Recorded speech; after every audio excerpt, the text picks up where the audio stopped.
बच्चों, आज हम लोग सब्जियों की खेती के बारे में पढ़ते हैं। एक ऐसी सब्जी के बारे में पढ़ते हैं जिसके बारे में कुछ आपको बता रहा हूँ, आप अनुमान लगाइए उस सब्जी कौन सी हो सकती है। देखिए, वो ऐसी सब्जी है जिसको काटते समय लोगों के आंखों से आंसू आने लगते हैं। तो आप समझ रहे होंगे कौन सी सब्जी है वो। और ये ऐसी सब्जी है जो ज़्यादातर सभी सब्जियों में उसका प्रयोग किया जाता है। बिना उसके लगभग सभी प्रकार की सब्जियां नहीं बन सकती हैं, तो उसका बहुत ही इम्पॉर्टेंट है। लोग देखिए उससे बचाव भी होता है। लोग लू लगने से उसको जो है यूज करते हैं। लोग कहीं चलते थे, लू चलते समय लोग अपने पॉकेट में रख के चलते थे। वो सब्जी कौन सी हो सकती है आप समझ गए होंगे। तो सब्जी हमारी, मैं आपको बताता हूँ, सब्जी का नाम है प्याज, जिसको हम लोग ओनियन के नाम से जानते हैं। इसका बहुत ही देखा जाए तो औषधि उपयोग है। इसको हम लोग प्रयोग करने के बहुत तरीके देखिए। हम लोग मसाले के रूप प्रयोग करते हैं, सब्जी के रूप प्रयोग करते हैं और दवा के रूप में भी प्रयोग करते हैं। देखिए, लू लगती है तो लोग प्याज का रस पीते हैं।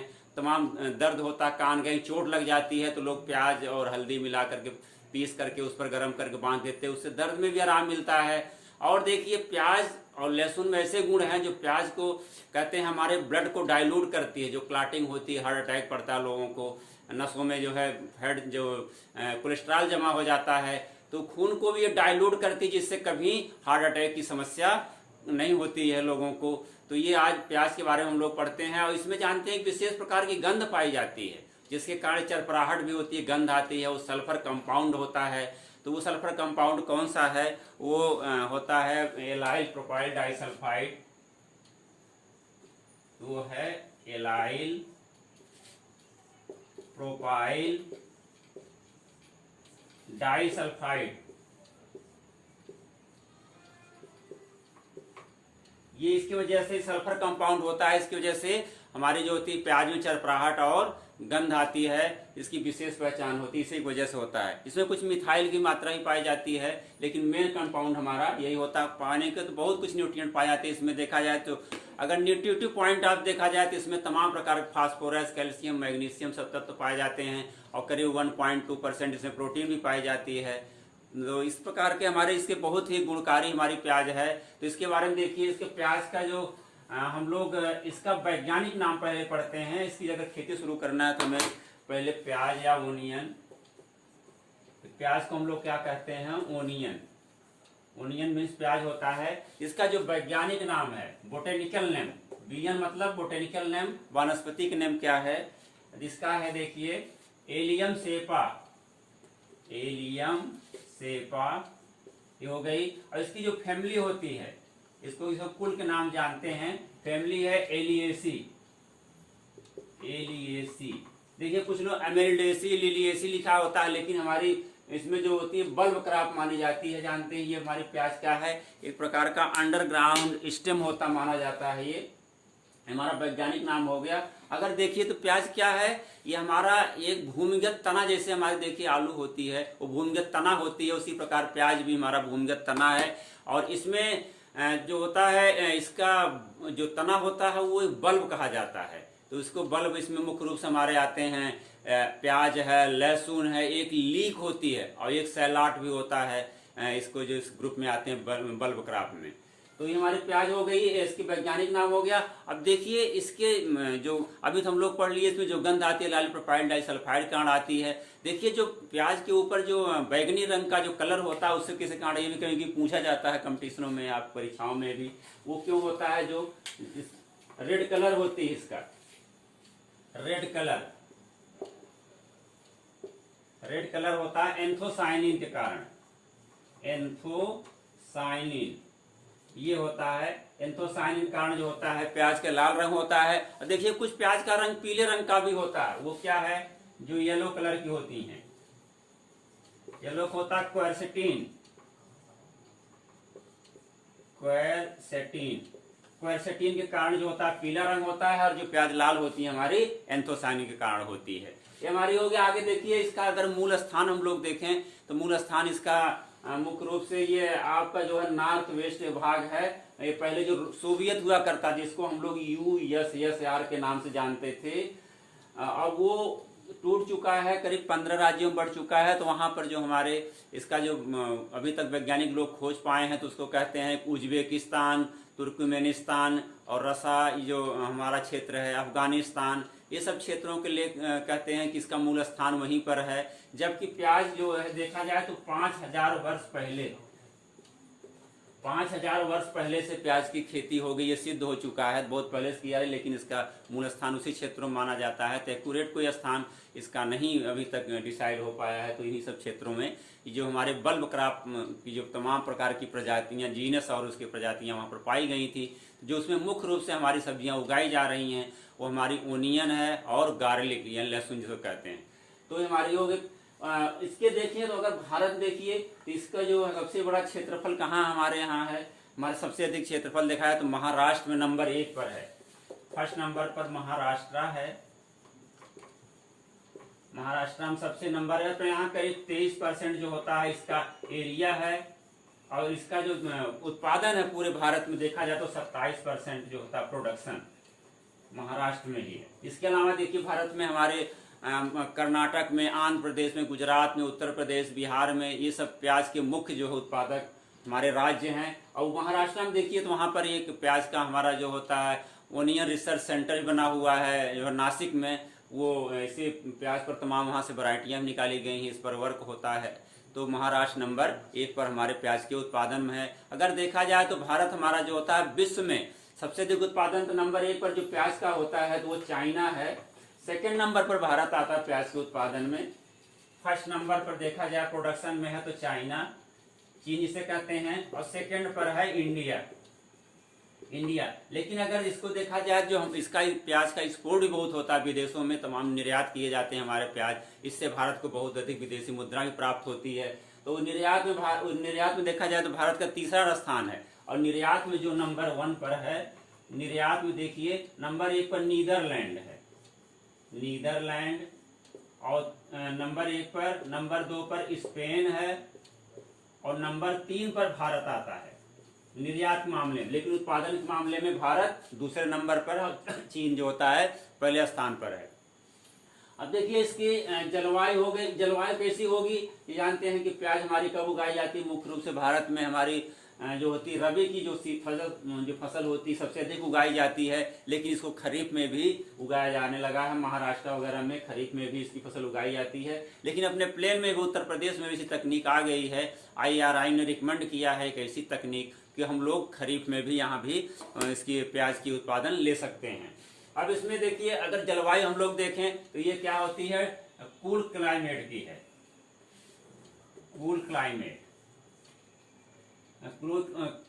की ये हमारी सब्जी है। वो ठंडी जलवायु की है क्योंकि गर्मी बहुत अधिक सर्वाइव नहीं कर पाती है। तो इसके जो टेम्परेचर होता है देखिए इसके वृद्धि के लिए होता है कि जो वृद्धि होता है करीब 12 से लेकर के 23 डिग्री जो होता है, 12 से 23 डिग्री सेंटीग्रेड जो होता है इसके वृद्धि के लिए टेम्परेचर चाहिए। और इसके देखिए जो बल्ब फार्मेशन जैसे आलू होता है, ट्यूबरेशन होता है, जब उसमें कंद बननी शुरू होती है तो कितना टेम्परेचर होना चाहिए, तो ऐसे उसमें होता है वैसे बल्ब बनने के लिए करीब 20 से 25 डिग्री सेंटीग्रेड होता है बल्ब फार्मेशन। बल्ब फार्मेशन में 20-25 डिग्री सेंटीग्रेड चाहिए।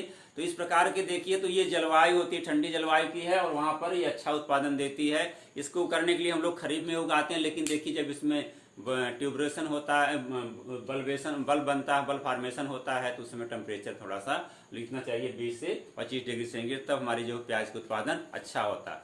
अब इसके हम लोग देखिए भूमि का चुनाव कैसा करेंगे। जानते हैं प्याज हमारा होता है कंद होता है, ये मिट्टी के अंदर ये इसका जो बल्ब होता है डेवलप होता है। इसके लिए मिट्टी चाहिए, सामान्य रूप से बहुत हार्ड नहीं होनी चाहिए। जानते हैं कि इसमें उसका बल्ब का विकास अच्छे से नहीं हो पाएगा, तो इसके लिए सबसे अच्छी मिट्टी होती है हमारी सैंडी लोम सॉइल, सबसे बेस्ट मानी जाती है सैंडी लोम। जानते हैं और में लोम में भी अच्छी होती है, लेकिन सैंडी लोम जो होती है ज़्यादा अच्छी होती है क्योंकि थोड़ा इसमें जो होती है जीवांश पदार्थ की मात्रा भी अच्छी होती है और इसमें ग्रोथ भी बढ़िया होता है। जबकि सैंडी सॉइल में भी होता है लेकिन सिंचाई बहुत करनी पड़ती है। लोम में भी अच्छा होता है, सिल्टी लोम में होता है, उसमें भी इसकी खेती अच्छी होती है। सिल्टी लोम जो है उस मिट्टी में भी ये बढ़िया हमारी जो होती है प्याज के लिए होती है। और जानते हैं कि इसमें जलवायु जल निकास की जो होती है अच्छी व्यवस्था होनी चाहिए, क्योंकि बरसात के महीने में अगर हम उगाते हैं उसमें पानी रुकता है तो हमारे प्याज के जो कंद क्या होते हैं सड़ने लगते हैं। तो जीवांश युक्त होनी चाहिए मिट्टी हमारी। और इसमें जो पीएच मान होता है, इसका पीएच मान इसका देखा जाए तो 5.8 से 6.5 तक सबसे अच्छा माना जाता है। हल्की सी एसिडिक नेचर की है, यानी इसको हम लोग ऊसर मिट्टी में नहीं उगा सकते, जानते, उसके लिए ये सूट नहीं करती है। तो सबसे अच्छी मिट्टी हमारी ये हो गई। अब मृदा हो गई, मृदा का उपचार भी करना आवश्यक है।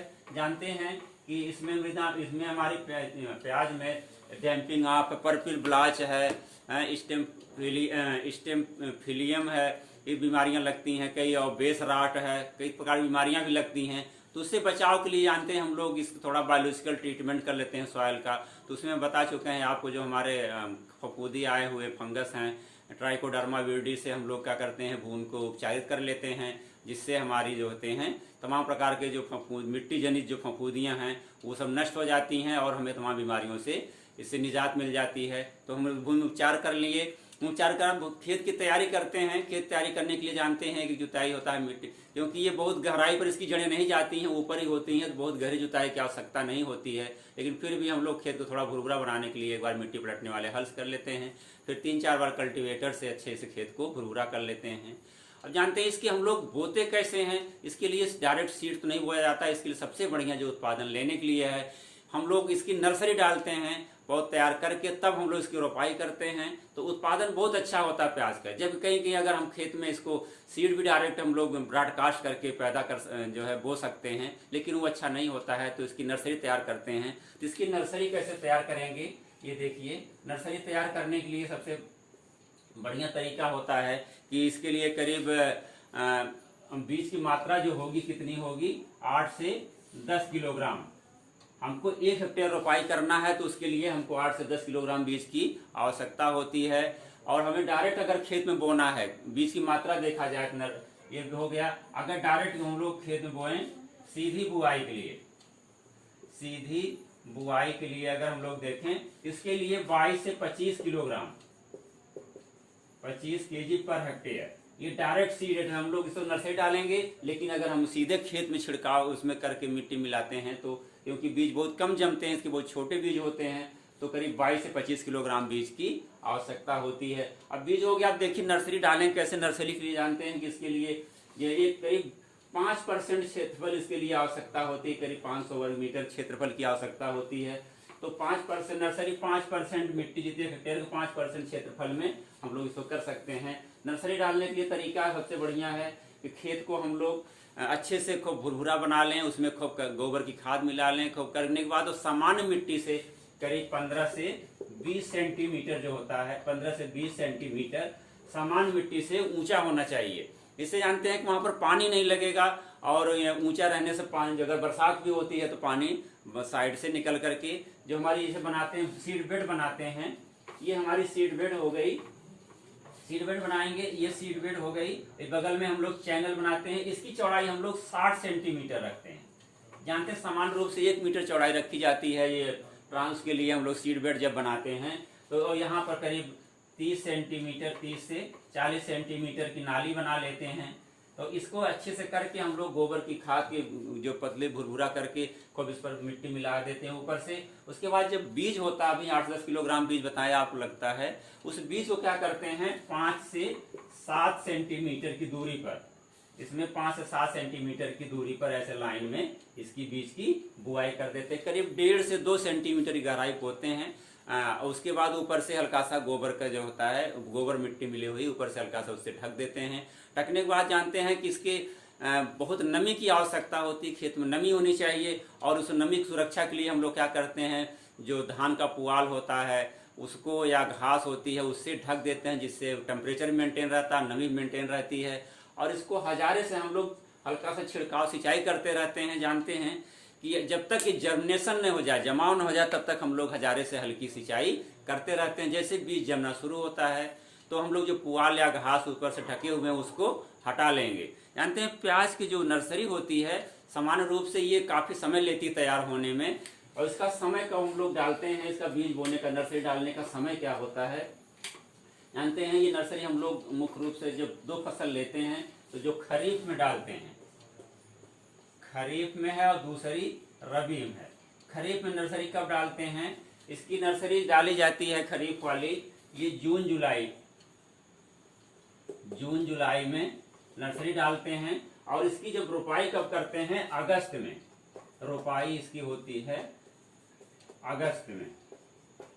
अगस्त में अवश्य रोपाई कर देना चाहिए, जिससे हमारा उत्पादन हो जाता है खरीफ सीजन के लिए महाराष्ट्र में। लेकिन अब तो ये हमारे उत्तर प्रदेश में भी खरीफ सीजन में लोग किसान उगाने लगे हैं। और जो रबी सीजन में होती है इसकी जो नर्सरी डालते हैं, नर्सरी का समय जो होता है इसका होता है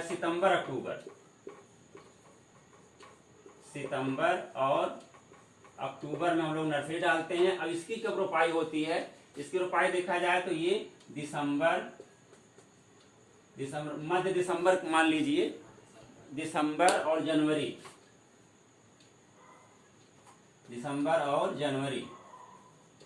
इस महीने में हम लोग इसकी रोपाई करते हैं। रबी सीजन हमारी मेन सीजन जो होती है, मेन क्रॉप होती है, ये होती है। और जो नर्सरी हमारे डालने के करीब 6 से 8 सप्ताह, कितने दिन तैयार हो जाती है, 6 से लेकर के 8 सप्ताह में हमारी जो होती नर्सरी जो है उसकी रोपाई करने लायक हो जाती है। सबसे बेस्ट टाइम होता है तो उसका करीब 7 सप्ताह, क्योंकि अगर कमजोर हमारी नर्सरी है, पौधे कमजोर हैं तो ये डेड हो जाते हैं, लगाने के बाद सरवाइव नहीं कर पाते हैं। इसलिए जब इसके करीब 1.5 से 2 सेंटीमीटर के जब इसके कंद बल्ब हो जाएं तब इसकी रोपाई करना चाहिए, जिससे बहुत बढ़िया हमारी पैदावार होती है। ये हो गया इसकी रोपाई कितनी दूरी होती है। देखिए समय हो गया रोपाई का। अब रोपाई कितनी दूरी पर हम करेंगे। अब इसमें एक कमी होती अगर देखिए हम लोग इसमें इसे रोपाई कर रहे हैं दिसंबर के, अगर इसको मध्य दिसंबर में ज्यादातर बढ़िया होता है, इसका जो होता है मध्य दिसंबर, मिड दिसंबर में करना चाहिए। नहीं तो बहुत अर्ली अगर हम लोग कर देते हैं तो इसमें क्या होता है, बोल्टिंग होती है। जो हमारा तना होता है प्याज का, ऊपर का हिस्सा होता है बढ़ने वाला पत्तियां होती हैं, वो क्या होता है उसके बीच में एक डंठल टाइप निकल जाता है और वो बोल्टिंग कहते हैं उसको। तो वो जो होता है इसके प्रोडक्शन को प्रभावित करता है। इसीलिए समय से रोपाई करना चाहिए। अगर हम लोग बहुत पहले रोपाई कर देते हैं, चाहे खरीफ की हो चाहे रबी की हो, तो उसमें बोल्टिंग यानी उसमें जो होते हैं फ्लावरिंग स्टार्च निकलने लगते हैं, तो वो हमारी फसल को प्रभावित करते हैं और क्वालिटी को भी, प्याज के क्वालिटी को भी डाउन कर देते हैं। तो हम लोग को इस ध्यान रखना चाहिए कि इसको जो होता है समय से ही रोपाई की जाए। अब कितने देखिए ये हो गई रोपाई, हमारी हो गई। रोपाई कितनी दूर पर करेंगे, इसकी दूरी होती है, इसकी दूरी कितनी दूरी पर हम लोग क्या करेंगे, रोपाई करेंगे। इसकी जो दूरी होती है इसको होती है 15 से, दूरी होती है 15 से देखा जाए तो 20 सेंटीमीटर। और जो ये होती है लाइन से लाइन की दूरी, लाइन होती है। और प्लांट से प्लांट की दूरी कितनी होगी, ये देखिए प्लांट से प्लांट होती है करीब 10 सेंटीमीटर। तो ये होता है अगर हमारे पौधे ज़्यादा हाई हैं, जैसे बड़े वाली प्रजातियां, जैसे भी वैरायटी हम लोग पढ़ेंगे आगे, अगर वो हैवी उसके बल्ब वाले फसल हमारी वैरायटी है तो उसको हम लोग थोड़ा दूरी बढ़ा सकते हैं। अगर छोटे बल्ब वाली वैरायटी है तो उसकी दूरी हम लोग 8 सेंटीमीटर भी कर सकते हैं, इसको 15 भी कर सकते हैं, 15 गुणे 10 भी कर सकते हैं। ये डिस्टेंस हमारी मेन होती है, मुख्य रूप से 15 से 20 सेंटीमीटर वेरी करती है। ये हो गई। अब देखिए हम लोग इसके लिए खाद और उर्वरक भी डालते हैं। खाद उर्वरक डालते हैं, कितना आवश्यकता होती है, मैन्योर सैंड फर्टिलाइजर कहते हैं। कि प्याज जानते हैं कि इसको काफ़ी न्यूट्रिएंट की आवश्यकता होती है और जब तैयार होती है तो काफ़ी कुछ उसमें होती है न्यूट्रिएंट को जो है तैयार कर चुकी होती है। तो इसके लिए जो हमारा देखा जाए तो सबसे बढ़िया है कि हम मिट्टी की पहले जांच करवा लें, उसके बाद ही हम लोग उर्वरक का प्रयोग करें। तो मिट्टी की जांच करवाने के लिए सबसे बढ़िया है कि हम लोग सॉइल टेस्टिंग करवाते हैं। इसमें मृदा कार्ड तमाम किसानों का बन रहा है, उसमें भी लिखा रहता है। अगर नहीं हो पाया है तो इसके लिए जो रिकमेंडेड डोज हमारी है, वैज्ञानिकों द्वारा संस्तुत की हुई मात्रा है, वो करीब जो हमारी गोबर की खाद या कंपोस्ट की खाद जो होती है वो करीब होती है 25 से 30 टन, 25 से 3 या 250 से 300 टन मात्रा होता है। क्या हम लोग इसको जुताई के समय खेत में मिला देंगे। और उसके बाद जो नाइट्रोजन की मात्रा होती है इसमें, देखिए जो नाइट्रोजन है वो करीब 100 किलोग्राम है, 100 से 125 किलोग्राम। रिकमेंडेशन अलग अलग है, लेकिन वैज्ञानिकों कुछ लोग 100 कहते हैं, 100 से 125 केजी नाइट्रोजन पर हेक्टेयर हो गई। और जो फास्फोरस, हमारा फास्फोरस पी है, ये 60 किलोग्राम। और जो पोटास है, पोटास की मात्रा होती है 80 किलोग्राम। ये क्योंकि जानते हैं बल्ब क्रॉप है तो फास्फोरस पोटास की ज़्यादा आवश्यकता होती है, उससे उसकी वृद्धि में सहयोग मिलता है। इसके अलावा इसको अगर हम लोग बोरान, जिंक और थोड़ा सा मॉलिब्डेनम वगैरह भी प्रयोग कर दें, खेत में डाल दें, तो उससे हमारे उत्पादन में और अच्छा प्रभाव पड़ता है और प्रोडक्शन हमारा बढ़ जाता है। जहाँ इसको डालने का तरीका क्या होता है, जो नाइट्रोजन की आधी मात्रा इससे 100 है तो अगर 50 किलोग्राम नाइट्रोजन डाल देंगे, 60 किलोग्राम फास्फोरस, 80 किलोग्राम पोटास को लास्ट जुताई के समय खेत में हम लोग सीड ड्रिल किया उसके जो है छिड़काव करके उसे मिट्टी में मिला देते हैं। मिला करके और जो नाइट्रोजन की बची हुई मात्रा हमारी होती है इसको 2 बार में छिड़कते हैं। एक तो होता है करीब सिंचाई के पहले जो है इसको रोपाई के 1 महीने बाद, और दूसरी जो नाइट्रोजन की बची हुई थोड़ी मात्रा और आधी में जो आधी बची हुई होती है तो 1/4 मात्रा, उसको करीब 40 से 45 दिन बाद छिड़काव कर देते हैं। तो हमारी जो प्याज की बढ़वार होती है वो लगातार होती रहती है और हमारा उत्पादन भी अच्छा होता है। अब ये देखिए हो गया। इसको जब रोपाई कब करेंगे, जानते हैं रोपाई का समय होता है अक्सर शाम को करना चाहिए, ज़्यादा अच्छा माना जाता है। इसकी जो रोपाई करेंगे शाम मीटिंग करें, अगर सुबह भी करते हैं क्योंकि दिसंबर जनवरी में जानते हैं टेम्परेचर बहुत अधिक नहीं होता है, टेम्परेचर कम होता है तो उसको हम लोग सवेरे भी कर सकते हैं। लेकिन ये करते हैं कि रोपाई के जो बाद सिंचाई अवश्य कर दें।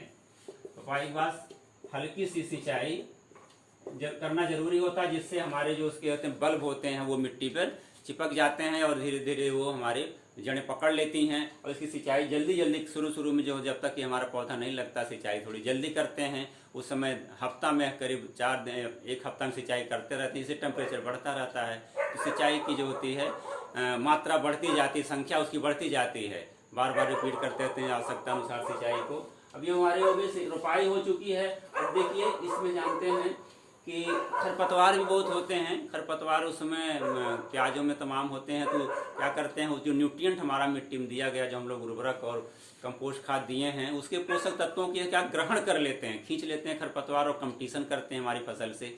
तो उसको नष्ट करने के लिए क्या करें, सबसे बढ़िया तो हल्की निराई करना चाहिए खुरपी से। बहुत गहरी निराई नहीं, कि इस चीज़ का ध्यान रखा जाता है प्याज में कि बहुत गहरी निराई नहीं करना चाहिए। अगर गहरी निराई हम लोग कर देंगे तो क्या होगा, जड़ एकदम उथली होती है, ऊपर होती है, जड़ें कट जाएंगी तो हमारी फसल जो होती है उसकी वृद्धि भी प्रभावित होगी, रुक जाएगी। तो इसीलिए हल्की निराई से खुरपी से करनी चाहिए, पतली खुरपी से निराई करके खरपतवार निकाल देना चाहिए। और निराई करने से होता है कि हमारी मिट्टी पोली बनी रहती है तो कंद का जो बढ़वार होती है वो भी अच्छी होती है। और नहीं अगर हम लोग इस तरह से निराई नहीं कर पा रहे हैं तो इसके लिए दवा भी आती है। पेंडीमेथिलीन जैसे अन्य फसलों में डालते हैं, पेंडीमेथिलीन 3.3 जो होता है किलोग्राम मात्रा को 600-700 लीटर पानी में घोल करके जो है रोपाई के जस्ट बाद छिड़क देते हैं। या वैसालीन होता है 2 किलोग्राम मात्रा भी हम लोग खेत में जो होता है ऐसे लास्ट जुताई के समय खेत में छिड़काव कर देते हैं 600 लीटर पानी में, और जुताई करके उसको पाटा लगा देते हैं तो उससे खरपतवार भी नहीं जमता है। तो ये केमिकल है, केमिकल से बचना चाहिए हमें। सबसे बढ़िया हाथ से अपने मैनुअल कर लें, वो ज़्यादा बेटर होता है।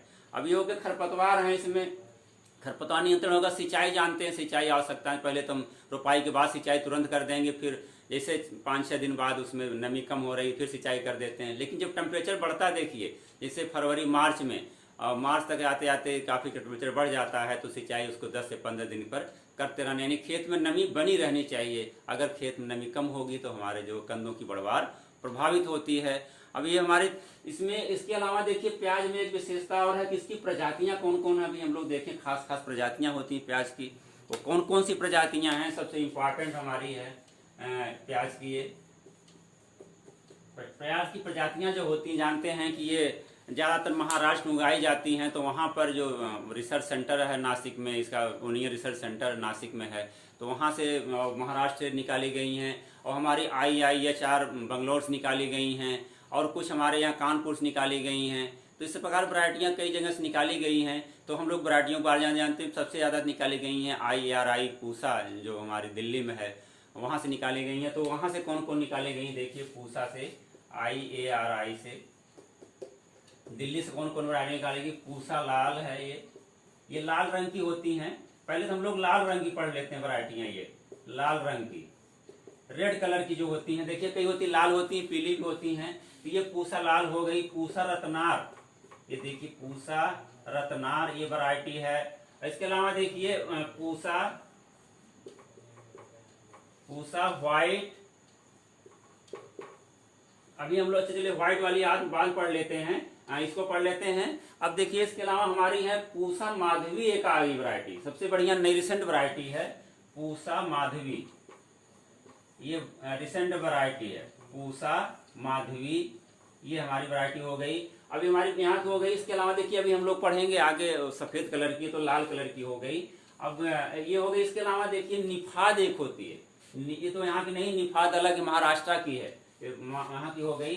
अब निफाद देखो एक होती है, ये दूसरी वैरायटी है निफाद, निफाद 53, या इसको यन 53 के नाम से भी जानते हैं, यन 53। और एक और है निफाद, निफाद ये है 2-4-1, एक वैरायटी अभी आई है, ये हमारी हो गई वहां की। इसके अलावा हमारे प्याज की और वैरायटियां देखिए, एग्री फाउंड डार्क रेड है, एग्री फाउंड लाइट रेड, ये देखो हमारी है एग्री फाउंड, ये Agrifound, Agrifound dark red, dark red, और एग्री फाउंड है light red, Agrifound light red, दोनों एग्री फाउंड डार्क रेड और एग्री फाउंड लाइट रेड, ये दो वैरायटियां अलग अलग हैं, ये हमारी हो गई। इसके अलावा देखिए कुछ और प्रजातियां भी हम लोग उसके बारे में पढ़ लेते हैं। जैसे ये कानपुर से निकली हुई चंद्रशेखर आजाद कृषि एवं प्रौद्योगिकी विश्वविद्यालय कानपुर से भी एक वैरायटी निकली हुई है, देखिए वो है पूसा, पूसा कल्याणपुर, सब जितनी हैं ये कल्याणपुर नाम से हैं, कल्याणपुर रेड राउंड, ये होती है लाल रंग की होती है, कानपुर से निकली हुई है। इसके अलावा पंजाब से भी निकली हुई है, हरियाणा से देखो हिसार से निकली, हिसार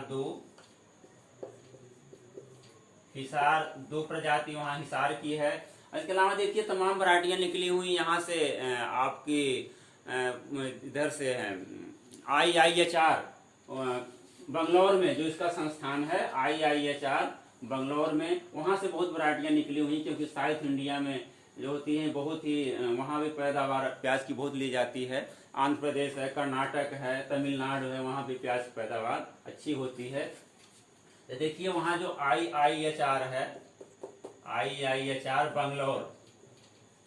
बंगलौर में है, वहाँ पर ये निकाले गए कौन कौन से, देखिए अर्का सीरीज की सब होती हैं वहाँ पर, अर्का कीर्तिमान,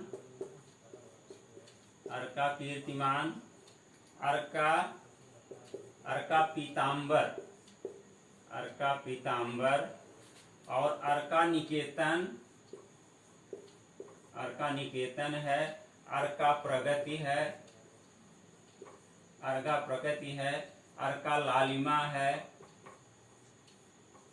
अर्का लालिमा है। ये सब वैरायटियां हमारी हो गई वहाँ की IIHR बंगलौर की हो गई। इसके अलावा देखिए हमारी कुछ वैरायटियां सफ़ेद रंग की होती हैं। आज जानते हैं कि प्याज सफ़ेद रंग की होती है, वो डिहाइड्रेशन यानी सुखा करके उसका प्रयोग किया जाता है, उसका मेडिसिनल यूज बहुत है, विदेशों में निर्यात भी किया जाता है डिहाइड्रेशन करके, तो सुखा करके, तो वो सफ़ेद वाली तो लाल है। जितनी सब वैरायटियां हम लोग पढ़े हैं सब ये लाल की हैं। अब देखो सफ़ेद के लिए जो सफ़ेद वैरायटियां हमारी हैं कौन कौन सी, सफ़ेद रंग की, सफ़ेद रंग की वैरायटियां देखिए कौन सी हैं। एक है Pusa, Pusa white, Pusa white flat, Pusa white flat, और पूसा व्हाइट, देखो ये दूसरी variety Pusa white round, Pusa white flat, Pusa white round. इसके अलावा ये देखिए पंजाब 48 है, पंजाब 48 भी हमारे सफ़ेद रंग की होती है। ये हमारी वैरायटियां हो गई व्हाइट कलर की, सफ़ेद रंग की होती हैं।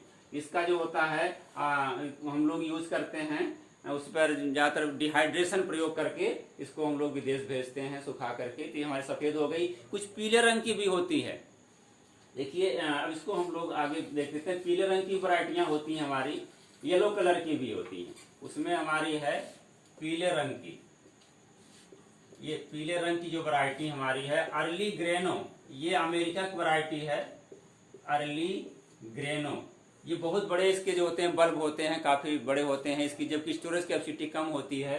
अर्ली ग्रेनो है। और ये है ब्राउन स्पेनिश, ब्राउन स्पेनिश, ये हमारी एक दो वैरायटियाँ पीले रंग की मुख्य रूप से और हल्की पीले की होती हैं, ये वैरायटियाँ हो गई। अब देखिए ज़्यादातर वैरायटियाँ हमारी रबी सीजन की हैं, लेकिन कुछ वैरायटियाँ ऐसी भी हैं जो हम लोग खरीफ में उगाते हैं।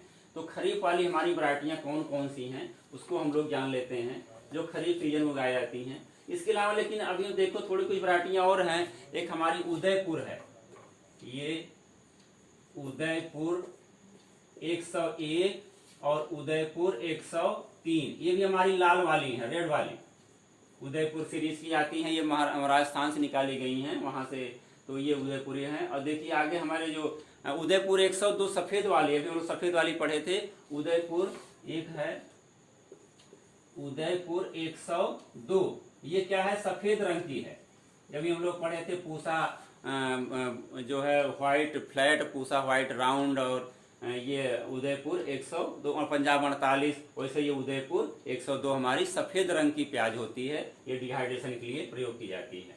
अब देखिए अभी हमारी कुछ वैरायटियाँ और भी तमाम प्रकार की हैं, जैसे हम लोग करते हैं पटना लाल है, पटना रेड, नासिक लाल, बेलारी लाल, इस प्रकार कुछ लोकल वैरायटियाँ भी हैं जो उगाई जाती हैं, तमाम फेमस भी हैं। पूना लाल, इस सब वैरायटियाँ प्याज की हैं, खूब इस्तेमाल हो रही, खूब उगाई जा रही। लेकिन हमारी जो रिकमेंडेड हैं यूनिवर्सिटियों से, जो वैज्ञानिक संस्थाओं से हमारे संस्तुत की गई प्रजातियां, उसके बारे में हम लोग पढ़ेंगे और उसी को उगाने के लिए हम किसान को भी संस्तुत करेंगे, उसी की ज़्यादा पैदावार भी होती है, तो इसको हम लोग वैरायटी पढ़ लिए। अब देखिए इसकी हमारी हो गई। अब इसको हम लोग करते हैं कि अब ये इसका उत्पादन कितना होता है, पैदावार देखा जाए तो हमारे मुख्य रूप से प्याज देखिए हम लोग एक तो कंद के लिए उगाते हैं, इसके बल्ब के लिए उगाते हैं, लेकिन हम लोग इसको करते हैं सब्जी, हरी सब्जी के लिए भी प्रयोग करते हैं। इसको पत्तियाँ उखाड़ कर इसको कहते हैं वो स्प्रिंग के लिए। तो जो इसके हम लोग साग के लिए प्रयोग करते हैं, वो उसकी जो मात्रा होती है वो भी लगभग इतनी पैदावार होती है जितनी हमारी सामान्य प्याज होती है। तो उसको हम लोग हरी सब्जी में, जब थोड़े उसके कंद बड़े होते हैं तो उसको हम लोग हरी सब्जी के लिए यानी साग बनाने के लिए प्याज काफ़ी प्रयोग करते हैं। लेकिन जो उत्पादन उपज हमारा है मुख्य रूप से, उपज जो बल्ब का है, ये बल्ब उत्पादन करीब होता है 250 से 300 कुंटल, 250 से 300 कुंटल उत्पादन होता है। लेकिन सामान्य रूप से देखा है कुछ वैरायटियाँ हमारी ऐसी हैं वो 400 तक जो होता है, 400 कुंटल तक। इसे अर्ली ग्रेनो वगैरह काफ़ी बड़ी होती हैं, पूसा रत्नार है, पूसा रेड है, ये सब बहुत पैदावार देती है। 300 400 तो कुंटल पर हेक्टेयर उत्पादन होता है। इससे काफ़ी इनकम प्राप्त होती हैं। अब इसमें देखिए तमाम बीमारियां लगती हैं। देखिए बीमारियां जो होती हैं उसके बारे में हम लोग पढ़ लेते हैं। इसमें बीमारी जो सबसे खतरनाक बीमारी है वो हमारी है नंबर 1 बीमारी, इसकी जो होती है प्याज में लगती है। नंबर 1 है पर्पल ब्लाच, पर्पल ये ब्लाच होता है, पर्पल ब्लाच हो गया। नंबर 2 देखिए इसमें डाउनी मिल्ड्यू भी लगती है, डाउनी मिल्ड्यू। और नंबर 1 देखा जाए तो इसमें जो डैम्पिंग आप भी लगती है वो नर्सरी में लगती है। ये 2 हो गई। नंबर 1 हो गया डैम्पिंग आप, डैम्पिंग आप, इसको हम लोग आर्द्र गलन कहते हैं, आर्द्र गलन रोग। और ये दूसरी हमारी होता है पर्पल ब्लाच, यानी पर्पल बैगनी रंग का धब्बा बनता है पत्तियों पर, ये डाउनी मिल्ड्यू है। और नंबर देखिए हमारी 4 है ये bottom rot, bottom or base rot बोलते हैं, बॉटम आर बेस राट होता है। इसके अलावा इसमें होता ओनियन स्मट भी लगता है, ओनियन स्मट भी लगता है। और इसमें बैक्टीरियल राट भी लगता है और ब्लैक मोल्ड भी लगता है। देखिए ये 6 हो गई। नंबर 7 ये ब्लैक मोल्ड, ब्लैक मोल्ड, ये हमारी 7 बीमारियां इसमें लगती हैं। लेकिन जो सबसे ज्यादा खतरनाक बीमारी हमारी कौन है, पर्पल ब्लाच, ये सबसे अधिक प्रभावित करती है हमारी प्याज की फसल को, बड़ी फेमस बीमारी है।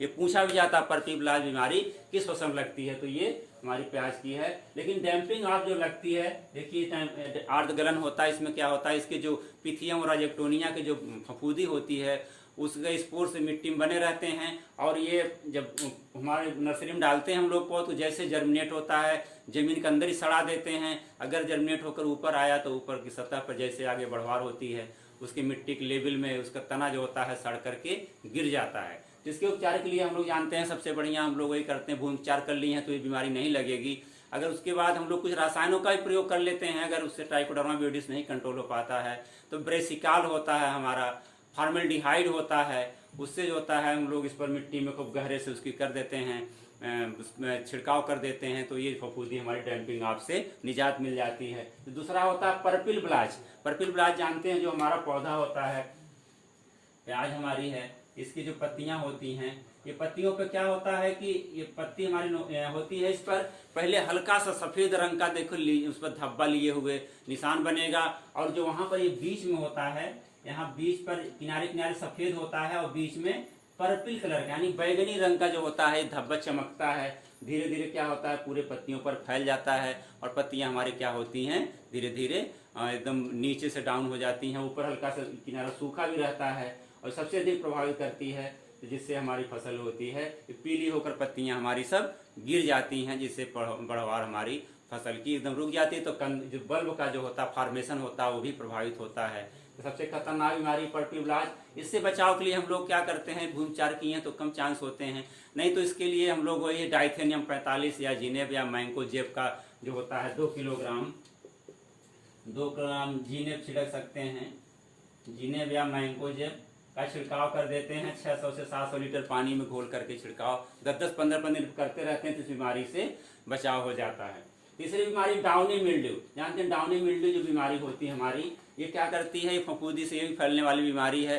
ये इसमें जो होता है इसके डाउनी मिल्ड्यू में पत्तियों के निचले सतह पर देखा जाए तो हल्का सा जो होता है ब्राउन कलर का या सफेद रंग का जो होता है स्पॉट बनता है और धीरे धीरे उसका प्रभाव इतना होता है कि पत्ती के ऊपरी वाले हिस्से पर भी प्रभावित कर देता है। उस पर एकदम पत्तियां हमारी पीली पड़ जाती हैं और धीरे धीरे करके सूखने लगती हैं। तो ये हमारी डाउनी मिल्ड्यू से जो होती है पूरी प्याज की फसल बेकार हो जाती है। इससे बचाव के लिए हम लोग डाइथेनियम 45 की 2 किलोग्राम मात्रा को 600 से 700 लीटर पानी में घोल करके छिड़काव करते हैं, इससे बचाव मिल जाता है। एक होता है बॉटम और बेस राट, ये भी होता है, ये फफूंदी से होने वाला रोग है। राजोक्टोनिया कोई ये है फाइथोप्थोरा करके है, फाइथोप्थोरा इन्फेस्टांस करके फफूंदी है, उससे ये लगने वाली रोग है। बॉटम बेस में क्या होता है देखिए, पहले होता है प्रभावित होती पत्तियां हमारी ऊपर से धीरे धीरे सफ़ेद होने लगती हैं, पीछे की तरफ होती हैं और इसके तने के जहाँ जमीन के साफ लेवल लगा होता है वहाँ पर ब्राउन रंग की स्ट्रीक लाइनें पड़ जाती हैं और धीरे धीरे वहाँ पर सड़ा यानी शुरू हो जाता है, जिससे हमारी फसल बेकार हो जाती है। इससे बचाव के लिए हम लोग वही केमिकल का छिड़काव, केमिकल नहीं सबसे बढ़िया तो उससे करते हैं, वही हम लोग उसका छिड़काव करें, जो होता है बायोपेस्टिसाइड का ही कर लें, सॉइल ट्रीटमेंट कर लें। और ये इसके बाद में जो होता है इसकी रोपाई के समय हम लोग क्या करें, ट्राइकोडर्मा विरिडी या जो है स्यूडोमोनास फ्लोरेसेंस के जो होता है स्लरी बना करके इसमें रोपाई करने के पहले उसको बीज को उसमें डुबो करके तब रोपाई करेंगे। ये सब बीज जो होता है बॉटम राट और बेस राट से छुटकारा मिल जाता है। अगली हमारी है ओनियन स्मट। स्मट जानते हैं, इसमें भी जैसे स्मट होता है कंडुआ रोग कहते हैं, इसमें भी लगता है। इसमें सबसे क्या होता है प्रभावित करता हमारी फ्लावरिंग स्टेज पर जा करके, वहाँ पर जो फ्लावर्स है उसमें सीड बनते हैं वो नहीं बनने पाते हैं, ब्लैक पाउडर टाइप बनता है। लेकिन ये क्या करती है जमीन के सतह पर भी प्रभावित करती है, जो हमारे जैसे पत्तियां होती हैं वो निकलना शुरू होती हैं, धीरे धीरे पीली हो जाती हैं और जो हमारे कंद होते हैं वो भी धीरे धीरे इससे सड़ना शुरू हो जाते हैं। तो ये स्मिट से जिसके रोग जानते हैं हम लोग, जो बीज का उपचार करते हैं सबसे बढ़िया जो बीज उपचार हमारा होता है वो थायरम या कैप्टान से बीज उपचार नर्सरी में डालने से पहले हमें बीज का उपचार करना चाहिए। बीज उपचार, इसको सॉइल सीड ट्रीटमेंट कहते हैं, इसको कैप्टान या थायरम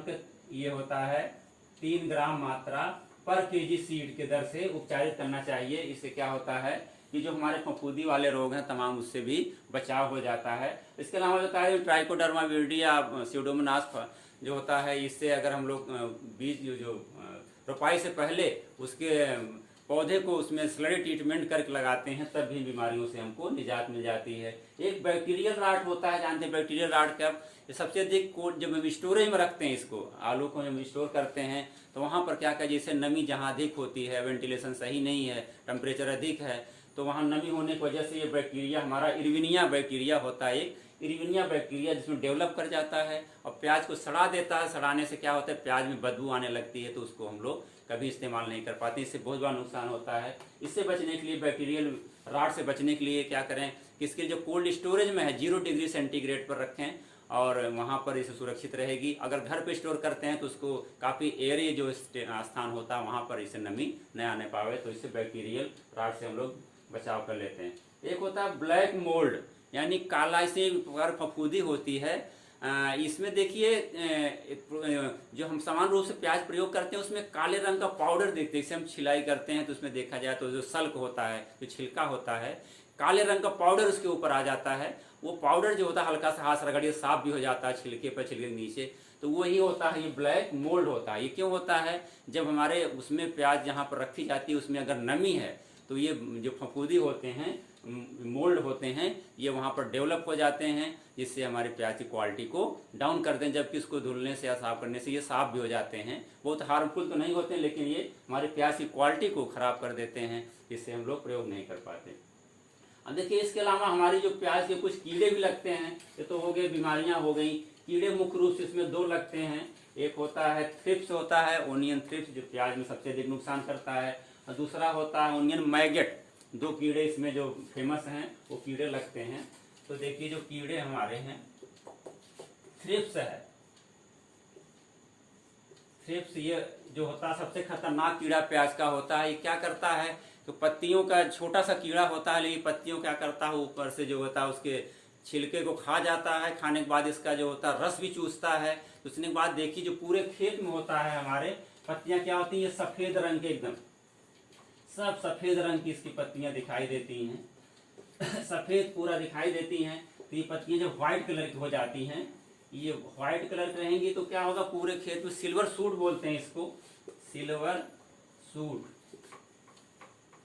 सिल्वर सूट टाइप पूरे खेत में चांदी की तरह चमकते हुए सफेद रंग की पत्तियां दिखाई देती हैं। ये इसके रस चूसने की वजह से होता है। ये बहुत हानि पहुंचाता है। इससे बचने के लिए क्या करें, सबसे बढ़िया तो हम लोग नीम को बताया था, जो डिटेक्टेक्टिन है वो उसका करीब 2.5 से 3 किलोग्राम मात्रा को 700-800 लीटर पानी में घोल कर छिड़क दें, तो इससे बचाव हो जाता है। और जो होता है बायोपेस्टिसाइड, हमारा बायो केमिकल है वो। और उसके अलावा अगर नहीं कोई उपलब्ध है तो हम लोग थायोडान या मेलाथियान जो होता है 5% मेलाथियान का जो छिड़काव कर देते हैं, उससे भी थ्रिप्स जो होते हैं नष्ट हो जाते हैं। दूसरा जो कीड़ा हमारा होता है मैगट होता है, उसको कहते हैं मैगट, ओनियन मैगट कहते हैं, ओनियन मैगट। ये ओनियन मैगट जो होता है ये क्या होता है, एक छोटी जैसे हमारी मक्खी, घरेलू मक्खी होती है उसी टाइप होता है, थोड़ा छोटा होता है। ये जो अपने अंडे देती है मैगट, वो जमीन के अंदर देती है और 1 हफ्ते अंडे देने के 1 हफ्ते बाद उसमें क्या होता है, जो उसका लार्वा निकलता है, वो लार्वा उसको हम लोग क्या कहते हैं, धीरे लार्वा नहीं, उसको मैगट, जैसे हम लोग कैटरपिलर होता है तो ये मैगट होता है। ये क्या करता है कि धीरे धीरे हमारे तने को जो होता है, बल्ब को क्या करता है, उसको खाता रहता है पास में, और खाकर उसमें जब लाइनें पड़ जाती हैं तो उसमें धीरे धीरे सड़न होने लगती है। जब हम लोग कोल्ड स्टोर में रखते हैं तो बहुत ज़्यादा नुकसान हो जाता है, तो हमारा पूरा बल्ब सड़ जाता है। उसको यानी काटने की वजह से जो इसमें जगह जगह लाइनें बना देता है, काट काट करके उसमें सड़न शुरू हो जाती है। तो मैगट काफ़ी नुकसान पहुंचाता है। तो मैगट से बचने के लिए हम लोग क्या करते हैं कि इसके हम लोग वही एजेडिरेक्टिन के छिड़काव कर दें खेत में, तो इससे भी हम लोग बचाव हो जाता है। तो ये कंट्रोल करने के तरीका हो गया। इसके अलावा प्याज में देखिए अंकुरण जो होता है बहुत जल्दी, हम लोग देखिए कुछ दिन बाद घर पर प्याज रखते हैं तो उसमें जमाव होने लगता है। तो इससे क्या होता है, हमारी प्याज की क्वालिटी खराब हो जाती है, उसमें जड़ें निकलने लगती हैं। तो उसके बचने के लिए क्या करते हैं, जब हम लोग इसकी प्याज की जो खुदाई करते हैं, प्याज की खुदाई करने का भी एक है, देखिए खुदाई कब करेंगे, देखिए हमारी जो फसल होती है हल्की सी ऊपर की पत्तियां पीली होने लगती हैं। जब पीली होने लगती हैं तो उसको 1 हफ्ते पहले क्या करते हैं, लोग ट्रैम्पिंग कर देते हैं, यानी पूरे तने को पैर से चल करके क्या करते हैं, उसको गिरा देते हैं, जिससे हमारी प्याज पक जाती है। और इसके अलावा देखिए करीब 10 से 15 दिन पहले, यानी खुदाई से 10-15 दिन पहले जो होता है क्या करते हैं, इसको एक होता है मैलिक हाइड्राजाइड, ये होता है मैलिक ये हार्मोन्स है हाइड्राजाइड, मैलिक हाइड्राजाइड, इसको MH के नाम से जानते हैं, MH40 भी बोलते हैं इसको। MH40 मैलिक हाइड्राजाइड क्या करते हैं, छिड़काव अगर कर 10-15 दिन पहले खुदाई से पहले खेत में ही छिड़काव कर दें, इसके जमाव जो होता है बाद में जमाव की जो समस्या होती है वो नहीं होती है। तो ये इस केमिकल इसके लिए प्रयोग किया जाता है। अब हम लोग खुदाई कर दें, इसकी क्योरिंग की जाती है। देखिए स्टोरेज एंड क्योरिंग एक होती है। प्याज की खुदाई सपोज हम लोग कर लेते हैं समय से, इस तरह से करने के बाद क्या करते हैं, तुरंत हम इसे पहले तो छायादार स्थान रखना चाहिए और धीरे धीरे जो होता है वहां पर हवादार हो, पत्तियां क्या होती सूख जाती हैं, इसको हम लोग क्योरिंग करते हैं। क्योरिंग एंड स्टोरेज करते हैं। ये क्योरिंग क्या होती है जानते हैं हम लोग, ये प्याज की खुदाई कर लेते हैं खुरपी से या उससे सावेल से खुदाई कर लेते हैं, खुदाई करके इसको छायादार स्थान पर रखते हैं। तो कभी कभी होता है कि उसको हम लोग पत्तियां जैसे तुरंत काट देते हैं, थोड़ा छोटी कर लेते हैं, एक तरीका वो होता है, लेकिन इसको हम लोग रखते हैं तो करीब इसको 3 सप्ताह तक, 2 से 3 सप्ताह का इसकी क्योरिंग की जाती है। क्योरिंग का क्या होता है कि जो इसके ऊपर जो लेयर होती है, हमारी प्याज के ऊपर देखिए पतली पतली लेयर होती हैं, थोड़ी सी और लेयर बन जाती है उसमें, और उसमें ज़्यादा रेजिस्टेंसी आ जाती है, तो इसी को हम लोग कहते हैं क्योरिंग। उसका उपचार एक तरह से हो जाता है रखने से। उसके बाद इसके डंठल जो सूख जाते हैं उसको काट के अलग कर देते हैं, तब इसको हम लोग स्टोर करते हैं। स्टोरेज कहाँ कितने पर करते हैं, देखिए अगर अधिक ज़्यादा उसमें टेम्परेचर ज़्यादा रहेगा तो बहुत जल्दी हमारी प्याज होती है ख़राब हो जाती है, जर्मिनेट होने लगती है। इसके लिए हम लोग 0 डिग्री सेंटीग्रेड पर करते हैं। करीब 70 से 75 रिलेटिव ह्यूमिडिटी होना चाहिए, 70 से 75% RH जिसको कहते हैं रिलेटिव ह्यूमिडिटी, यानी आपेक्षिक आर्द्रता, यानी उसमें कोल्ड स्टोरेज में होना चाहिए। और इतने टेम्परेचर पे 0 डिग्री पर रखेंगे तो हमारी प्याज आराम से बनी रहती है। हम लोग घरों पर भी प्याज को स्टोरेज करते हैं। देखिए उसके लिए क्या करते हैं कि हवादार स्थान हो, खुला हो, तो हम लोग क्या कैसे बने होते हैं, हमारे टाड़ बने रहते हैं, यानी अलमारियों की तरह ऊपर से रैक बने रहते हैं। ये रैक होता है, उस रैकों पे चौड़ाई से रैक होते हैं, उस पर क्या करते हैं हम लोग प्याज को फैला देते हैं पतले परत में, और हवा लगती रहती है तो प्याज को हम लोग 5-6 महीने आराम से घर पर भी स्टोर कर सकते हैं। ये हमारे रिकमेंडेशन अलग अलग हैं वैज्ञानिकों द्वारा। 1 टायर, 2 टायर, 3 टायर बनाकर, जैसे रेलवे स्टेशन रेलवे पर देखिए ट्रेनों के अंदर जो जगह जगह पे टायर होता, 2 टायर, 3 टायर बोलते हैं, टीयर बोलते हैं। वैसे इसमें घरों में भी हम लोग क्या करते हैं, इसको बांस की बल्ली लगा करके ऐसे बना लेते हैं, 1 टायर, 2 टायर, 3 टायर टीयर बना करके उस पर प्याज फैला देते हैं, तो वो हमारी काफ़ी दिनों तक खराब प्याज नहीं होती है। जब अच्छा रेट आता है तब उसको हम लोग मार्केट में ले जा करके बेचते हैं। हमारी प्याज होगी। अभी देखो डिहाइड्रेशन भी होता है इसमें। जो प्याज हम बताए थे आपके, जो व्हाइट कलर की होती है हमारी, जैसे Pusa white, flat Pusa white, round है, और हमारी उदयपुर 102 है, ये वैरायटियाँ क्या होती हैं इसको सुखा करके एक्सपोर्ट किया जाता है और तमाम मेडिसिनल यूज किया जाता है। तो डिहाइड्रेशन भी होता है इसमें, और ग्रेडिंग कर लेते हैं हम लोग इसे करके। उसमें प्याज जो होती है एक स्टैंडर्ड साइज़ की होती है, तो उसकी ग्रेडिंग कर लेते हैं, तो वो ग्रेडिंग करने से उसका अच्छा रेट मिलता है। तो हमारी जो प्याज होती है विदेशों में देखिए मलेशिया, सिंगापुर और तमाम जो है ये अरेबियन कंट्री में, कुवैत और ये जहाँ पर है हमारे सऊदी अरब वगैरह जितने हैं अरेबियन कंट्री, वहाँ पर भी इसका काफ़ी निर्यात किया जाता है। मलेशिया, सिंगापुर में हमारी कुछ वैरायटियाँ ऐसी हैं जो उसको बहुत लाइक करते हैं लोग, तो उसको भेजी जाती हैं। तो इस प्रकार की हम लोग प्याज से बहुत अधिक अर्निंग करते हैं, बहुत अधिक लाभ प्राप्त कर सकते हैं किसान। थोड़ी से अपने अगर सावधानी रखे, ध्यान से खेती कर ले, तो इससे बहुत अच्छा जो हम लोग पैदावार ले सकते हैं। और हम डेली इसको इस्तेमाल भी करते हैं, क्योंकि हमारे स्वास्थ्य के लिए बहुत अच्छी है। अगर हम प्याज का डेली इस्तेमाल करते हैं, प्याज और लहसुन का, तो हमें जो होता कभी हार्ट की समस्या नहीं होगी, तमाम बीमारियों से हमें निजात मिली रहती है।